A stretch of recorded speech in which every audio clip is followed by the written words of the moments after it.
Le jour où je lui ai demandé sa main, elle a dit non. Sans hésiter, elle m'a parlé d'un homme, un ancien amour parti à l'étranger. Leur relation battait de l'aile, mais elle voulait s'assurer que tout était vraiment terminé avant de tourner la page. J'ai compris, et je me suis effacé, respectant sa volonté. Je m'appelle Mike, jeune Ivoirien, de 34 ans. Je suis tombé amoureux de Vanessa, une jeune fille de ma ville. Je vous raconte mon histoire.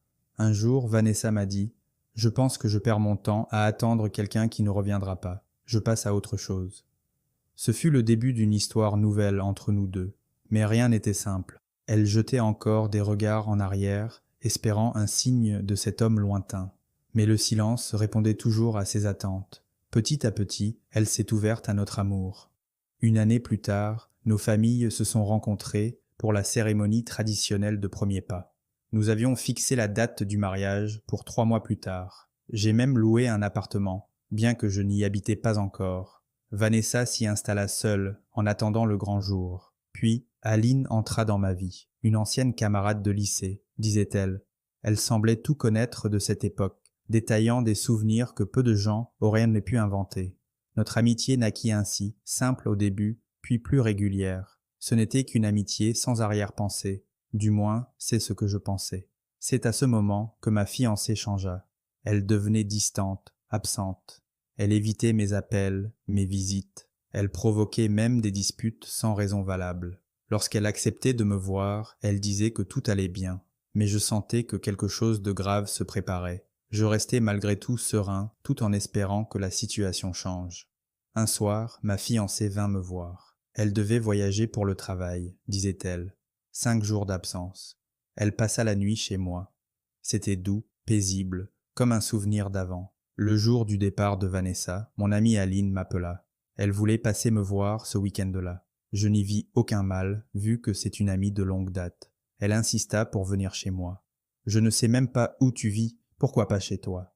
Nous avions convenu de nous voir l'après-midi, aux environs de 15 heures, mais elle arriva à 19 heures. Vêtue légèrement, elle se jeta sans gêne sur mon lit. Je sentais un piège. Je l'ai attirée hors du lit, prétextant une discussion. Mais quelque temps après, elle s'assit encore sur le lit. J'ai décidé donc de maintenir la distance, en restant assis sur ma chaise. « Il est tard, tu habites où ? » ?»« Je pourrais te raccompagner, lui dis-je. J'essayais de la faire partir en vain, mais chez nous en Afrique, on ne chasse pas les étrangers. Je me disais au fond de moi que si elle voulait dormir dans ma chambre cette nuit, j'irais dormir chez un ami qui n'habite pas loin.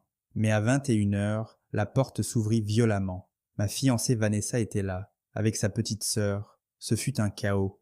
Elle hurlait tout en faisant des scènes. Aline, quant à elle, jouait la surprise. Il ne m'a jamais dit qu'il était pris.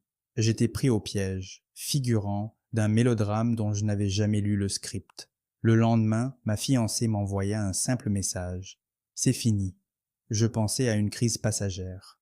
Puis son père m'appela. Il m'injuria et exigea que je vienne récupérer la boisson des premiers pas. 3 jours plus tard, leur famille me la rendit. 1 mois plus tard, elle se maria avec son ancien compagnon, celui qui était à l'étranger. Apparemment, il était rentré au pays il y a 2 mois. Tout s'était passé si vite, trop vite. C'est sa petite sœur qui me dit la vérité. Tu t'es fait piéger. Aline était un appât. Elle est l'amie de ma sœur Vanessa. Elles ont tout orchestré pour ne pas qu'on dise que Vanessa a mal agi. Je n'y croyais pas, jusqu'à ce qu'elle me montre une photo d'Aline au mariage traditionnel. Alors, tout est devenu clair. Ce n'était pas un malentendu. C'était un plan machiavélique pour me faire passer pour le méchant. Aujourd'hui, 6 ans ont passé. Mon ex-fiancée Vanessa vit seule. Son mari est reparti peu après leur mariage et n'a jamais remis les pieds ici. Parfois, je la vois avec son alliance, parfois sans. Dans notre petite ville, tout le monde connaît l'histoire. Certains racontent que son mari a une autre femme à l'étranger. D'autres disent qu'elle paie pour ce qu'elle m'a fait. J'est-ce moi, à vrai dire, ne sais pas. Ce que je sais, c'est que je suis marié à une femme merveilleuse. Une belle femme qui m'apaise, qui rend la vie douce. Et à mes yeux, c'est tout ce qui compte. Morale. La vérité finit toujours par éclater. Et les manœuvres trompeuses, même bien orchestrées, laissent des cicatrices profondes. Il vaut mieux affronter une rupture avec honnêteté que d'orchestrer une trahison. Abonne-toi.